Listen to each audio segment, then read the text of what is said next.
Hi and welcome back to The Muddy Cross, a space for honest, unfiltered conversation about faith, family and following Christ. And together, as always, we'll explore how God's grace meets us right in the middle of life's grit and what it really means to walk with Him day by day. Yes. Jodie. Hello. Have you ever... What? I know the answer to this already. But have you ever find yourself just doom scrolling on Are your you phone? calling me out? Are you calling me out? I'll call Live, myself, you're I'll calling me out. call myself. But have you ever find yourself doom scrolling? What, with one of these? With one of those. One of these. And then... It's out today. Well, the question is, we all do it, but yes. Because my question is the thought afterwards. I know where you're going, yes. After like whatever, 5, 10, 15 minutes, 20 minutes, an hour, and you kind of think, I've just lost that time in my life. Yeah. I've gained nothing. And in the context of God, there's been no connection. I've gained nothing from it. And it's crazy, isn't it? Because even though you know it, you can still fall into that. So easy. So like even planning some of these, you know, like as I was sitting down the last few days, you know, just finding scripture and just writing thoughts out, I had this in front of me and pinging up. I'm like, oh, someone's just, I need to answer that. But actually what I should have done was just put that out. And what was that? So what was that doing? Oh, it's distracting me. And that right there, distraction, that is the word for this episode. That's the title of today's episode. That is indeed. So distraction. I guess before we start, I'll address anyone that's watching this episode. And I just want you just to take a second or two just to think, what are the distractions in your life? I mean, it could be anything. It could be the phone. It could be other people. It could be your job. There's a multitude of things that it could be. But I just want you just to take a few seconds just to think about the distractions in your life, okay? And I just want you to hold them in your thoughts just whilst you watch the rest of this podcast, okay? So at different points, you'll find that it'll be relevant just to pick that distraction up or the distractions that you've just thought about and just think about them whilst we go through this episode. Sorry, I was totally distracted there. I love the way you say, okay. It's so cute. Thanks. You're distracted. Sorry, that's a good distraction. That's a good distraction. So, so that's... You have to listen out for it now because it is really very specific. Yeah. Sorry. So, this is true. Distraction. So I want to go straight to the Bible. Oh. Okay. Ooh. And I want to look at a point where distraction caused a reaction. Oh, okay. Well, you're going straight in. I'm straight in, and this is in Matthew 14. We're going to Matthew 14:29. Okay, so at this point, this is talking about when Jesus walks on the water. Okay, so there's a big build up to this. Yeah, with Peter. Feeding the 5,000, and Jesus asks the disciples to go off into the boat, and the winds get up, and it's quite stormy. So at this point, this is where Jesus has come to them. Okay. Okay. So, verse 29, it says, and he said, "Come." And Peter got out of the boat and walked on the water and came towards Jesus. But seeing the wind, he became frightened and began to sink. And he cried out, "Lord, save me." Oh. Okay, so there's loads more to that. I just want to focus on those two verses at the minute. And the reason I believe that Peter started to sink was because he took his eye off of Jesus. Because he became distracted by what was around him, the winds and the waves. So the analogy in there is the wind is like a representation of the distraction. Yeah. And the question would have been, had he kept his eye focused on Jesus, would he stayed above the water? Obviously, it goes on, the ending's great, Jesus holds him, he doesn't sink, he's fine. No spoiler alert there. But that's where kind of want to start this as well, is that keeping our eyes focused on Jesus and not worrying about the rest of the distractions. Wow. Yeah. So that is really, and it's true, isn't it? Because the enemy can influence. The enemy has an influence because he has authority here in this domain to influence us in different ways. And it's almost like one of the tools in his toolbox, isn't it? That he can just dive into and use. I would say it's probably his primary one. Yeah, primary, I guess. Yeah, but he can use it because it can be used in so many different ways, can't it? So when we look at some of the different ways, you know, we can think about when we're reading the Bible, for example, I guess what we're looking at is we're feeding we're feeding the spirit, aren't we, when we're reading our Bible? Well, when we're feeding the spirit, we're starving the flesh. Yeah. So what can happen in that case is the flesh, being, you know, like the enemy, can come in and go, and it's that little voice that you in your head going, oh, actually, I'm really tired. Just have a little nap, or have a little doze, or can't read because it's hurting my eyes, or I'm too tired. Yeah. And I've had it before where I start to read and I'm like, too tired, I can't read now. Before I start, I'm just going to pop the kettle on. Or you're going to go for my one, you steal it. So you're thirsty or you're hungry, because it's attacking the fleshly needs. Yeah. And it's the best way to get you, because we know from what we've said previously is the war that we're in internally is the flesh versus the spirit. And so obviously when we're trying to increase the spirit by reading the Bible, we're decreasing the flesh. So at that point the enemy's going to come in for attack and try and get us to feed the flesh, so that then we weaken the spirit. So that's the best way I can kind of think of it. And something that was really helpful when we first started, I remember when we was at Throne of Grace, somebody said to us about the screw tapes. Ah, yes. Do you remember those? It was I think it was only about an hour long. John Cleese. John Cleese was the narrator of it. And it was kind of telling the story from the point of, if you were a well, I think it was kind of like you'd sort of little demons. So if you were like the little on the shoulder, wasn't it? Like the enemy on the shoulder. From their point of view, wasn't it? Yeah, so you've got like all the different spirits that might, like demonic spirits that might attack you in different ways. And it's very subtle. And so they'll come in out, and like we're saying, like I was talking about the spirit of gluttony. So like if I was upset or like emotional, it would play on my emotions. Oh, just go and eat something. That'll make you feel better.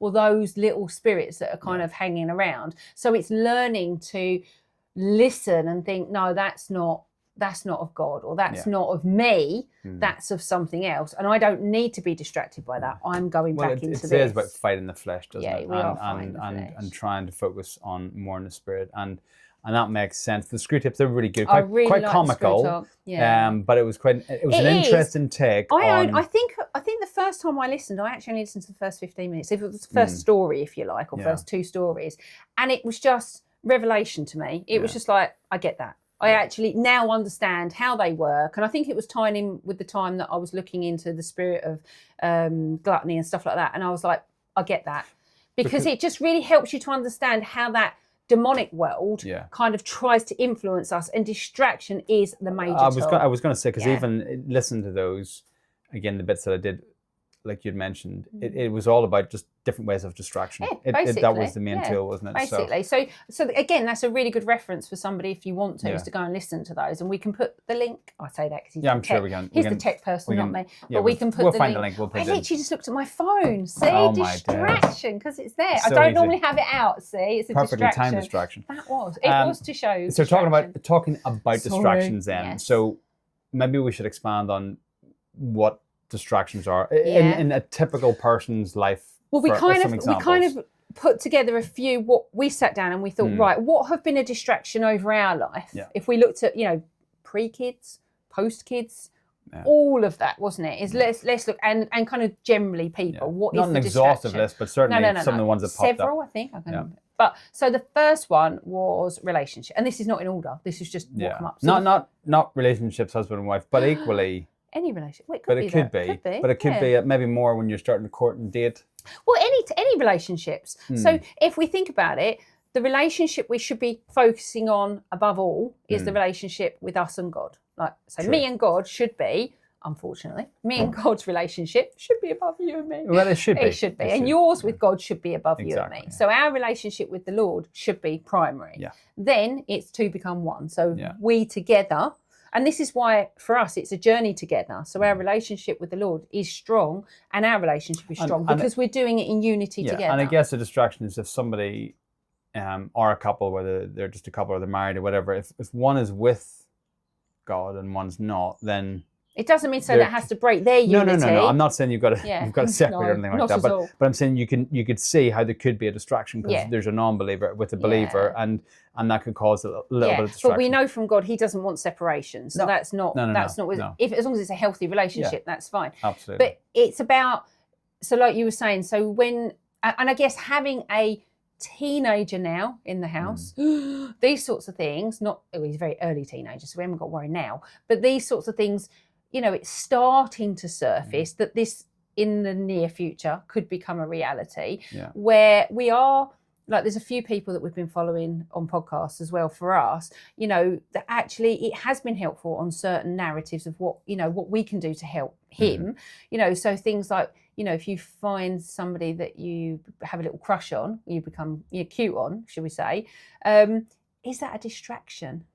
Is that something at this age you should be thinking about, because you've got so much more time to be worrying about all those sorts of things? Should you be just focusing on what is more important now to you? I guess there's a few facets to that. I guess one of the ways that it definitely would be a distraction would be, for example, in our case, if he started to say that he didn't want to come to church because he wanted to go out and see somebody. We haven't got to that stage yet. But I'm thinking ahead, or I don't really want to go to club anymore because and that would be a distraction because he's focused in church and the clubs that he's involved with because they're Christ driven and Christ focused. So or building up anxieties or worries because obviously about something, someone, what have you, that's taking you away from just being in the presence of God. So we're talking about relationships being a distraction, the emotions of that, like, like thinking about, they don't like me anymore, and you've had a fallout with somebody and you don't even know, might be you've not done anything, you don't know what you've done,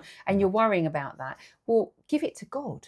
Let God take it on, and you have his love, you have his admiration. So that should be fundamentally, as long as, and we've said it before because I remember saying it, as long as you feel you've done right by God's eyes, then that's the most important thing. If you've done everything you've done with love, you can't do no more. And so it's about just breathing into all of those things and trying not to let them become a distraction. So then another distraction, a very obvious one, would be materialism. And we have covered that quite a lot. Looking at things. Somebody's got something that you want and you become distracted by the shiny new thing that you want. It's a pretty obvious one, I think. I think. So materialism is definitely an easy distraction in the world today.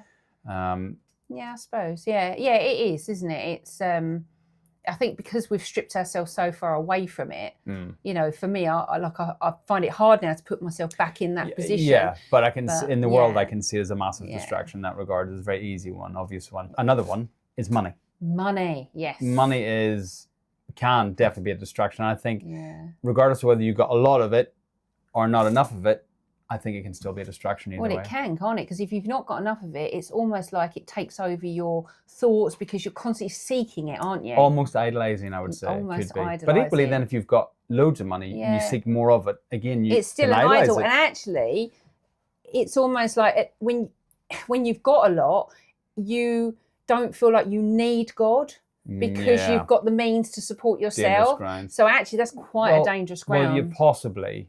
Not I mean, one of the things I would say on that is I think that it brings out more of you. So I think having a lot of money can bring out more of your characteristics. So for example, if I'm a miserable, grumpy person and I become rich, then I'm just a rich, miserable, grumpy person.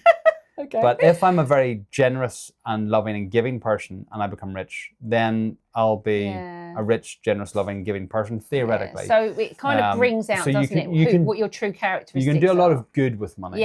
So, and this is where it comes back to knowing Scripture, because before we walked with God, I always used to think and believe that money was the root of all evil. And that's what I grew up believing. But it's not quite, almost there. It's not quite right, is it? It's not. When we came to God and we started to read Scripture, because I didn't know about, like for us, religion, politics and football was no-nos. And it's still a no-no for religion because to me, it's not religion, it's walking with Christ. True. But what is it now? It is the love of money is the root of all evil, because if you love money, you're idolising it and you're putting it above other things. Well, you're putting it above lots of other things.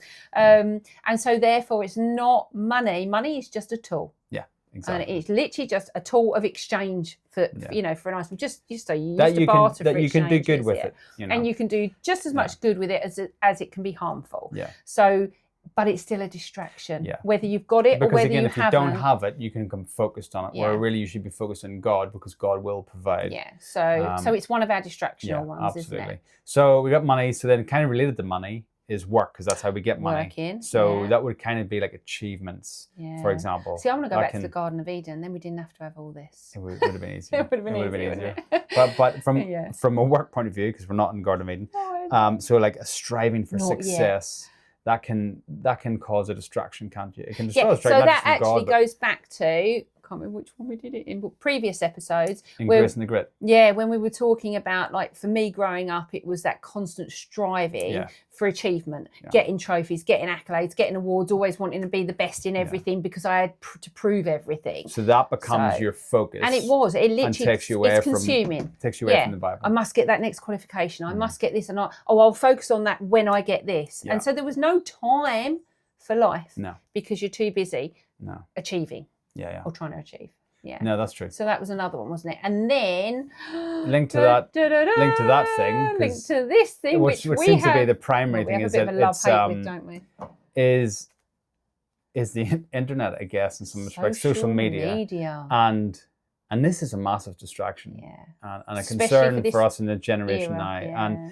And because it's a little bit more sinister in some regards, because if we look at what social media does, like chemically in the head, it releases dopamine, really good, happy. This is awesome. Massive. And we're constantly getting all these little hits of dopamine. We're doom scrolling. And it's such fast paced, isn't it? It's such a hit. It's too fast paced. That you can't get it naturally. No. So, like, if you're just walking through the park, that's a much more it's a lowering chemical, isn't it? Whereas this is a hit, so constant. The problem with that is that then starts to form a habit, which then starts to form an addiction. Yeah. And then when we sort of fast forward that down the road of we need all these dopamine hits all the time, and all of a sudden it's not satisfying, then we're going to start to slump into depression. And then we're going to look at probably going on to antidepressants. And that's a very quick generalization, but there's so much distraction. It is, but it also goes back to our last episode with parenting by faith, because it is a real concern. If you are a parent in this era, for sure. Like,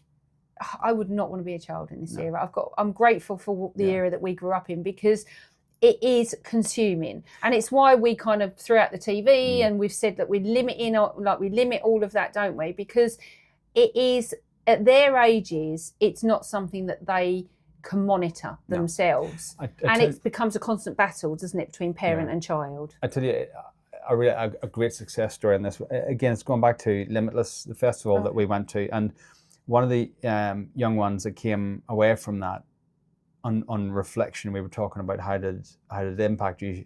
She said, coming away from Limitless, I realized how much time I spent on YouTube and how much of a distraction it was. So I have now deleted the Facebook or the YouTube app, because she said she used to just scroll and scroll and scroll. So it's about identifying those distractions and trying to do something about them, isn't it? So again, that was a success story in social media. It was really good to see. Anything, just remove it, doesn't it? Cut it off. See if it's going to distract you. So our next one. So next one we looked at was holidays, wasn't it? And this is a bit of a twofold, because we talked about it, and we talked about like seasonal holidays. So you think, things that come up, Christmas, Halloween, Easter, all those sorts of things, and they're all of the world. And they're all to distract us. Yeah, it's nice to celebrate different things, but it is actually fundamentally to distract us away, and to kind of, both of them, whether it's a holiday as in a seasonal holiday, or whether it's a holiday to go away and have a break, they're both in a way have a mutual purpose, and it's conforming to the ways of this world, because the ways of this world is to keep you almost entrapped in a work to live mentality, because you have to work in order to survive, to pay your bills and to live. But it doesn't matter, because you're going to get a couple of days off. We might have Easter, or you might have a couple of days at Christmas, or you might get to have a couple of weeks away on a trip. So what if you've banked all your stress, and it's, don't worry, I'm just going to get through this next period because I'm going to have my 2-week holiday away. And then on that 2-week holiday away, you get ill. Or it doesn't go to plan, or the kids play up, or, something happens and you've suddenly gone into a hurricane, whatever, and you come back and that hasn't met expectations because of whatever circumstances. And then suddenly you're not fulfilled in the way you was. it's just stripping you. These distractions, it's all right, keep working, because you're going to be rewarded with your 2 weeks. Yeah. It's distracting you away from actually what you should be doing. So it's constantly, to me, about feeding the flesh. Yeah. It's not about satisfying the spirit. And on the other fold of it, when you're talking about seasonal holidays, so if we just take one like Easter, for example, well, when we look at Easter, it's really about Christ, the sort of the death and the resurrection. That's what we're looking at there. Easter, if you like, has kind of come about from celebrating, almost putting a different aspect to it. We're celebrating almost like the spring of fertility, if you like, where we're looking at things like bunnies and Easter eggs and they're everywhere. Chicks. Every shop you go to, it's just bombarded with. So it's almost like that message. If we go back in time, I'm sure it was more about celebrating the resurrection of Christ and that sacrifice that he done, which is momentous because it's saving us by grace.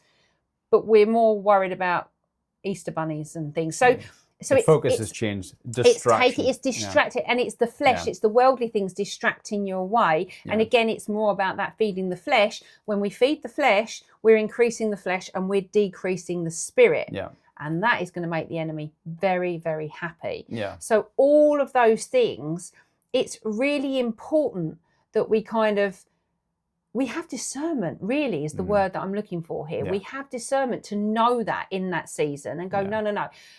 Okay, it might make us seem boring. It might make us seem different, but we have to step away from that. We have to not let that distraction come into us. Yeah, but it might make us seem, it doesn't mean that we feel. Yeah, well, you can't. We talked about the joy in our own. It doesn't matter what other people. It doesn't matter what other people think, because the only thing that matters is what God thinks. So yeah, absolutely. There are a couple of other ones that we looked at. Was again, another obvious one would be sort of entertainment, sort of music and movies. I think that almost speaks for itself. It's so easy to get caught up with music and caught up just watching movie after movie after movie, and massive distraction and huge chunks of a time of your day where you could be spending. And it's not, I guess, not to say that these things aren't bad. Like, we're not saying you shouldn't go on a holiday, you shouldn't watch a movie, you shouldn't listen to music. We're not saying those things, but it's when they start to consume an awful lot of your time, or the majority of your time, and they're taking you away from God. Well, they kind of keep you trapped in life and sucking the joy out of you. That's where they become a problem. Yeah. And then another one, which is kind of a really odd one to say, is religion. Yeah. Can be a distraction. Religion can be a distraction. So if we go back, and I'll use the story of Saul becoming Paul. So if you know the story in the Bible, I think we've referred to this before in our previous podcasts. Yeah. So when he was Saul, he thought he was doing good. He had that false identity because he thought he was doing good, but he was consumed with works. He was consumed with the Pharisees and following the law and doing the right thing. So in his eyes, he still thought he was doing the right thing, but he was consumed. And this is where we say this is walking with Christ and not a religion. He was so consumed with religion, which is as we know it of the world, you know, like in order to have a religion, you're almost identified by the works that you do, that he actually lost the whole message of Christ, which was literally just to love and to serve and to be in fellowship. So you can get distracted by the wrong messages. Yeah. And I would say that if a religion, if following your religion requires you to hate in any form, then it's not from God. I would agree with that. Because and this is where, if you look at Saul, and we take Saul and Paul as an analogy, when he was Saul, he was following religion. His religion was to hate any follower of Jesus and to persecute any follower of Jesus as well. And this is where God is so forgiving and so graceful, and that he can use any heart and he can turn any heart. And he had to do it in a very radical way, because he blinded him on the road to Damascus for 3 days. So it was very radical. But by doing that act, he then removed the sort of scales from his eyes, if you liked, and he became Paul. And by becoming Paul, he became one of his greatest missionaries. And he realised he didn't need the weight of the works. No. He didn't need the weight of the laws and the condemnation of all of that. He just needed to love and serve. and it changed who he was, and he was freer. Yeah. And we know Paul's story. We could just talk about Paul all day. Sorry, I know you. No. You're absolutely right. Jody. You're absolutely right. But so it is incredible when you actually get into the heart of some of these stories and you think, wow, these are so powerful, and it can help shape and change who you are, and it can help you realise that all these things are set up just to distract us. It's incredible. So No, absolutely. So the self. The self. I was waiting for you to say it, but you're not. Our self. The last one that we're talking about is the self and distraction. And that can again, it can be a bit of an odd one. It can be, but we can put ourselves on that pedestal, can't we? We can. In lots of different ways. How we look, being so consumed with how others perceive our visual presence. So that could be how our physique. Yep. Being muscular. So magazines, this thing with social media now, where it's you've got to look a certain way, you've got to be a certain way. For a woman, you've got to be a small size. For a man, you've got a big latest hairstyle, the right makeup. We vanity. Can put so much emphasis on ourselves. Comparison. And that can again take up so much of our physical time. Well, I go back to like if you look at me when I've said it in previous ones, when I was very young and we went into modelling and acting and all that side of industry, which to me is quite a fearful one for your child to go into in that respect because of what it entails. But it was very much consumed by a physical, and so it made me very consumed, almost I would say idolising. So my time was spent worrying about my weight, worrying about what I look like, worrying about the external. We know that we're not the external. No. And that's the beauty of this now, is absolutely. that we are the spirit that is in this. This is just I use the word avatar, if you like, which is just something that we're in to help the spirit to walk through this world. And we should be judged by our heart. And that's why they say if you look into the eyes, you see the true soul. It is literally what's inside of us. So we shouldn't have judgment anyway. No. When you walk with God, you should lose all judgment because he's the only one that can judge. But it's about looking, like we said in the previous one, looking beyond the physical, the behaviour, whatever, and loving the person for who they are. And so it's really important to look at the self and realise that, because I remember when we were previous to this and we were, I say new age kind of ethos, I remember going round putting up posters that I'd handwritten out saying like, I am enough, I am beautiful, I am, because you're trying to constantly make yourself feel enough. But again, it's that external, because you may be saying it, but may not be feeling it. That's come, for me personally, from learning the scripture and having a relationship with Christ. 100%. So there's some of the areas that we've identified that can cause distraction in our lives, but I'm sure that you guys can identify with a lot of those. So I'm going to bring it back to scripture again. And it was another story where the distraction is brought into this, and this is in Luke 10 down verse 40. So this is Jesus and disciples had come to Lazarus's house, Jesus' friend. And this is a bit about the two sisters. So I'll read the scripture. Mary and Martha.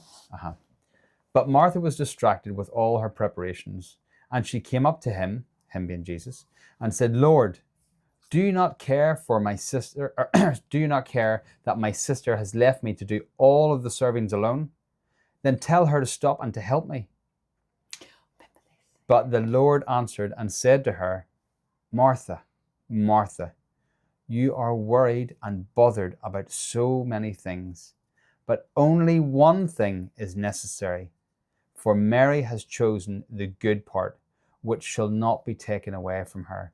Now, I don't think he was necessarily rebuking her as such, but in that instance, Martha wasn't wrong in what she was doing, because she wanted to serve and to provide something for Jesus and his followers, and she held him in such high regard. But she her wasn't thought process doing it from the right heart place. Well, Jesus was talking at that moment, and Mary had realized that what the most important thing was what Jesus was saying. So Jesus was feeding them, whereas Martha had wanted to feed them. So you can see where the distraction was. She was being distracted by wanting to think she was doing the right thing, but sometimes you got to understand in the moment what actually is the right thing. Yeah, see, it's a fine line. I just get excited about this. See, I think that with Mary, she didn't even think about it. No. I know, like if Jesus was here, I'd be so caught up in wanting to hear. You'd be hung on every word. Literally, I would be hanging on every word that he had to say, that I wouldn't even have the awareness of worrying about whether, like a plate of food's being brought in. And perhaps that's wrong of me, but I would just be like, oh, I just want to hear. I want that spiritual feeding, not necessarily the fleshly feeding. Yeah. And so I think with that, it wasn't that she was like, oh, she can get on with it. It was just she was overwhelmed. Yeah. So it was more that. But then with Martha, I think she had the incredible desire to want to please and serve, and she was so loving with that. So that was right. Mm-hmm. But at the same time, in that, she became bitter because she was then resenting the fact that her sister was sitting there and not helping. Yeah. And that's the bit that he used as a lesson for us. There. That's what I was going to say. I don't think that he was rebuking her. I think he was just drawing her attention to, what you're doing it is right. Yeah. But in this case, what I'm saying is more important. So ultimately, come and join your sister. Yeah. So the distractions, I like that one because both those things were right. Yeah. Both those things were literally serving Jesus. Yeah. But there's just a slight variation. And actually, that kind of goes back again to the holiday aspect that I was talking about, because a lot of us go on a physical holiday. So we think, don't we, we need 2 weeks out to have a physical holiday to get rest. And we'll go to a sunny country and we'll lay in front of the sun on the beach for 2 weeks and we'll give our body a break in that physical respect. But what we do is we overeat, we might consume drink, what have you. When we now look at giving our bodies a holiday or having a holiday, we look at fasting and resting. Yeah. So that becomes where we're giving our whole bodies that physical, spiritual break. Yeah. So you're letting, because we know that the digestive system is the biggest working organ in the body. So your body can't heal, it can't repair, it can't regenerate, it can't do anything if it's constantly working. And so if we just give our whole selves a day or 2 days from resting from everything and increasing our water, we're going to get so much more out of that than doing the worldly holiday of going away. So it kind of actually ties in really nicely with going back to that one. Yeah. It was a distraction. Yeah, absolutely. Sorry, I just brought that in. That was like a little... But I do have some scripture here. You've got scripture. Yes, I do. So going on what you're saying, and also looking at where we were talking about the devil and the enemy coming in to try and attack us, it says here, and I've got this in 1 Peter 5:8, it says, be alert and of sober mind. Your enemy, the devil, prowls around like a roaring lion looking for someone to devour. That reminds me of a little story I've got. I know I've said it before, but I really like the simplicity of this. Right. And it's about the devil and the 3 demons. All right. Right. So the devil meets up with his top 3 demons. You do like this one. I do. It's just simplistic, but it hits the point. So the devil meets with his top 3 demons to figure out how they can wage war and win the war against good versus evil. Let's keep it nice and simple. So he says, right, guys, what are we going to do? So the first demon says, I know. Why don't we convince everybody that Jesus doesn't exist? Right. Devil says, like where you're coming from, it's good, but unfortunately there's way too much evidence to suggest that Jesus didn't exist, so we can't go with that. Next demon says, well, why don't we just go straight to the top? Why don't we convince the world that God doesn't exist? Right. Devil says, again, good, but unfortunately, way too much evidence, even more evidence to suggest that God exists. It's not going to work. Third demon says, why don't we convince people that they have enough time through distraction? Yeah, there we go. We're tying it in now. So if we convince people you've got enough time to do the God thing, enjoy the lovely things, the interesting, the fun things of the world, you've got time to look at that later. But unfortunately, if we adapt that, well, we don't know when our time in this world is going to come to an end. Yeah. We don't know when Jesus is going to return. So if we adapt that, are we going to then be distracted and then it's going to be too late? And then we've missed the opportunity. So in that way, that is how the devil how the enemy works is just through distraction. Keep us distracted and thinking it that keeps we've us got away from all God. the time that when we don't, because we don't know when that time is. So I like it's simple. Isn't it? It has a point. It is. It is, and it's also about unrealistic expectations. Right. I think that's a really important one as well, because I remember, and I think that's a tool that the devil uses, because I remember especially having that achieving mentality is that how I can compare it to. So you remember, go back before we came to Christ, and I was always like, I'm going to start my diet on Monday. Yeah. I'm sure many people can relate with this. Yeah, I remember this. Go on. And I would be like, Friday night and Saturday night, I'd be like, right, you're gonna have treats, and we're gonna eat everything, and we'd just binge out, because I was like, let's binge out. Let's clear the cupboards, get rid of all. We're gonna go. I'm gonna go on a diet on Monday, and so Friday night became like excessive treat night. Saturday was kind of like, right, we're tapering off towards the end of Saturday, and then by Sunday it was like, clear the cupboards, write up the plan for the next 3 months, and this is what I'm going to do. And I look back now and I just laugh, because again, how much time and how much of a distraction was that away from the real value. And so I just laugh now, but it's unrealistic expectations. So it comes down to that, because it was putting way too much into. So right, I'm gonna juice for the next 6 weeks, and I'm gonna work out 3 hours, and I'm gonna do this, that, and the other. It's unachievable. You put so much into it. And I'm not saying there aren't plans that work. Don't get me wrong, there are. You're just talking personally about I'm talking personally. I'm using it as an analogy, because I know personally this was that yo-yo for me for many years, until I learned about obviously prayer and fasting and the spirit of gluttony for me. But it was that yo-yoing of unrealistic expectations. And I know, like, it wasn't even a week in, was it? In most cases, it was like by Wednesday, I was like falling off the wagon, and I'm like, I can't do this. And then come back to the Friday, it was like, right, I'm going to do it again. But the dangerous part between kind of, even if you say like Wednesday to Friday, was then that self-condemnation of, I'm a failure, I can't do this, I'm not enough, like, what's even the point of trying? And is that little devil on your shoulder whispering, saying, see, I told you couldn't do it? Yeah, those demons are there, aren't they? And so it brings me back to the Bible and putting unrealistic expectations on yourself with the Bible. And again, going back to, all of that at the beginning, I was, like we were doing 5 hours on a Sunday, wasn't we? And I'm not saying it's not good. It was amazing feeding. Yeah. But on top of that, I know for myself, I was putting a lot of pressure on. Yeah. So I know that I would sit down and go, right, on Monday, I'm going to start this new Bible in a year plan. Yeah. And I'm going to, so I know that I was setting my alarm at unrealistic hours, and I was trying to get up every day. It caused problems, because then it was waking our youngest, because he kind of, if I moved in the house, doesn't he gets up. Yeah. So then that was causing issues. I was then setting times to, to sort of be in the Bible, doing study in the evenings. I was on prayer Zooms. I was going to different things. It just was so much. Yeah.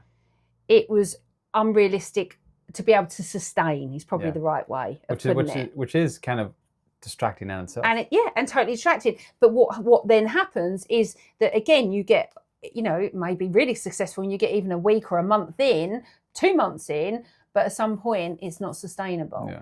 And then that's when, again, the self-condemnation kicks in, and then you're like, well, I'm not enough.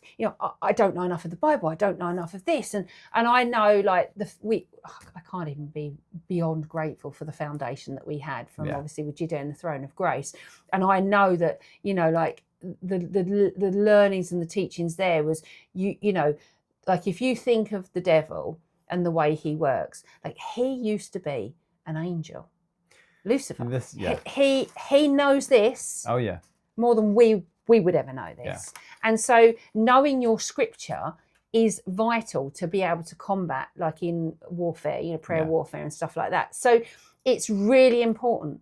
But if you're doing it from a position of works and forcing and, like unrealistic expectations, it's not going to sustain. No. It's going to lead you down the path of it's all too much. You're going to strip the joy out of it all. Whereas if you take it back, so there's a piece of scripture that I want to bring in here. Put it over there. I love it when I do this. So all these little notes on my scriptures, but it's Ephesians 2, 8-9, and it's by grace you have been saved through faith, and this is not from yourselves. It's a gift from God, not by works, so that no one can boast. And this is again about stripping us of pride, stripping us of ego, taking away all of that, trying to achieve that mentality of all of that. This is not by us.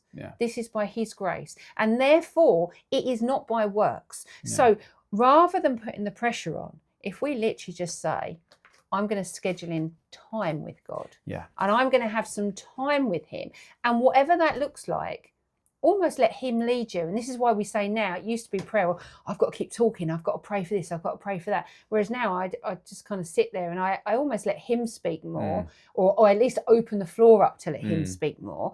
And almost, well, our prayer now is literally, what do you want me to know about this, and what do you want me to do with that? So, and that goes back to obviously at Jamie Winship, looking at that freedom aspect of it. It's so much more simplified, and it allows that relationship to form without the unrealistic expectations put in there, which I just think it's a bit more freeing, you like. I think sometimes, it depends how we're feeling on the day. Sometimes we might just read a page of the Bible. Sometimes we might get through 10, 20, 30 pages of the Bible. Sometimes our prayer could just be a very simple prayer. And sometimes we could just keep praying and keep praying. I know from my point of view, there's times that I've been praying and it's just flowing out of me, and all of a sudden I realize how much afterwards I realize how much time has gone. And I think that by putting, as you said, that expectation or that unrealistic expectation, right? I'm going to pray. I have to pray for an hour. Well, that could be unrealistic some days. But that's almost like a distraction, because it's forcing yourself to do it. It's like, I might go through a few days where I've watched loads of different podcasts on like YouTube videos, podcasts, whatever on here, but I haven't picked up my Bible. So to me, although that's great because I'm learning different things, it is actually in some ways more of a distraction away from just being in His Word. And just point out that what you're watching it's all biblical. They're all biblical. So this is the crazy thing. But even though it's biblical, it's still a distraction from getting you in with the Word. Whereas actually just sitting, opening the Bible and seeing where... It's also what God wants to reveal to you through the Bible. So the podcasts are great. You learn lots of stuff. But if you're not having time in here, whatever amount of time that is, you're not allowing God to reach you through His Word. And I know, like, even the other day, I was doing some stuff here. I was just shifting some stuff about. And I felt like I wanted to put a podcast on. And so, because I had my phone, the ability to put it in my pocket and be able to put it on a loudspeaker and hear it while I was mooching about. And I didn't. I felt convicted to put Job on, and I've got the Bible app, so I just done it as play Bible, and I listened to Job. So I listened to and I ended up sitting on the floor, just out in the field, just sitting on the floor, listening to Job, and then ended up at the end of it praying and talking to God. Now that would never come from a podcast. That wouldn't come from. So I wasn't physically holding my Bible because I was doing stuff. So but you were still in His Word. But I got into His Word, and it was so much more powerful. What came from that was so much more powerful. But it was no expectations, because I wasn't planning on that. I just went with how I felt, or how He led me, should I say. That's important, isn't it? When you get that urge to, and I've got it too, either lift up the Bible, or if I haven't got my Bible, just look at the app. Or there's times where I've got, the verse of the day comes up and I go to swipe it away and I think, no. Read it, and quite often it's quite apt. It is, and so it all comes back. With those, work with those prompts. But it comes back to that by grace, isn't it? We're saved alone by grace, by His grace, and it shows that, and we've got that free will to have that. So something I listened to the other day, and you was with me. I sent it to you, so you was with me, as in when I said to you, this part of that sermon really spoke to me. Goodness. You were like, that's the same. That's incredible. I get really excited, and that was the 2819. And it's I have written it down. So it's 2819 Ministries, and it's Philip Anthony Mitchell. And he did a sermon the other day, and something he said in there, it was literally just a one-liner, but it's, you can belong before you can believe. I just thought it was incredible. I identified with that because, we go back to Grace in the Great series, you'll understand our journey coming to God. There's definitely a time in there where I find it very interesting learning about God, but I didn't feel fully that I believed in him. But just knowing that I still belonged, he still loved me. Well, we say it, didn't we, over the whole journey, even before we even got, like the whole journey, when we look back now, he had his hand over all of it. And he was with us. And that's the grace. There is no separation with him. And that's why we say it's not a religion, it's about just walking with Christ, because he doesn't want to separate. We know that when one soul comes to heaven and gives themselves to Christ, the angels rejoice. They rejoice just over one soul. And that goes back to that every single one of them is one of us is a thread that he's created for that masterpiece tapestry. And every single thread, no matter how big, how small, what we look like, what we've done, irrelevant, we are all belonging to him, and we are all Christ's child. Absolutely. So and again, regardless of those distractions, we still belong to him. So but we're all connected, and that's what I love about it. It is a connection. It's a connected mindset. It is just so powerful. I just think it is countercultural thinking. It is. But it's connected mindset. It's not separational mindset, which I think it's unity, isn't it? And love. And don't get me started. I'm going to waffle on. You know I am.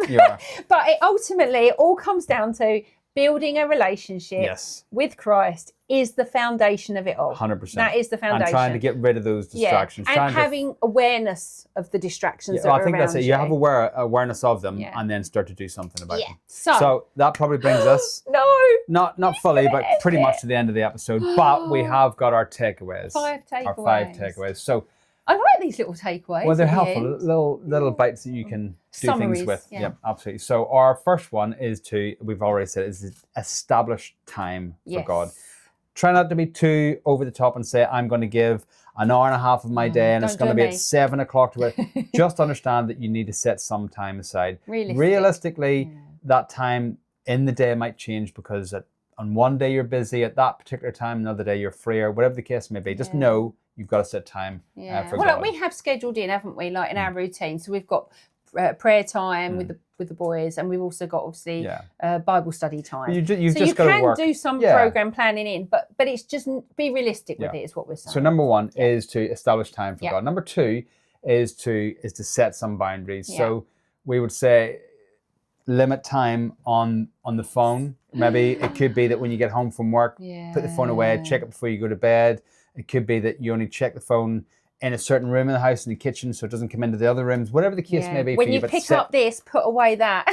So just set boundaries for those. And, it could be even watching the news, reading newspapers. Well, like we said, we threw out the TV. Get rid of the TV. Don't pick up newspapers anymore. So, setting those boundaries are quite good. So that's number 2. So number 3 would be mindfulness and presence. And that's really be present in God and stay focused. Now, one of the things that I do on a daily basis, I always try to bring God into every situation. Now, I just do it for myself. So I could be driving and I could just simply say, right, God's here. And I may not say anything else, but I'm just trying to verbalize it so that I'm constantly thinking about him. Bringing awareness to it. Sometimes it then continues into prayer, or it could be that I'm going into a meeting and I think, right, God's in this meeting as well.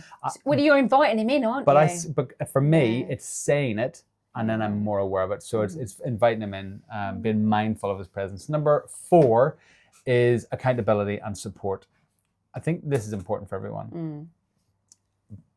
Being in the church is good, recommended, but I think it's all the other times as well. So it could be like a small prayer group. It could be a small Bible study group. Just a fellowship of people. It could just be a person that you touch base with a couple of times a week. Certainly on your early part of the journey as well, just to hold accountability and just to check in. Because if you go to church, a week could be too long for that. So I think that's kind of important. So that's number 4. And then number 5.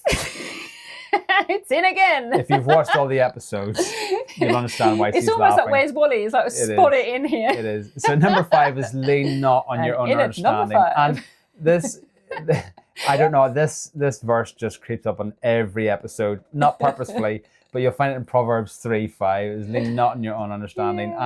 And this is to, we can't do anything without God. So, pray into God for protection. Pray into God to help you with the distractions in your life. And I'm praying to God for discernment as well.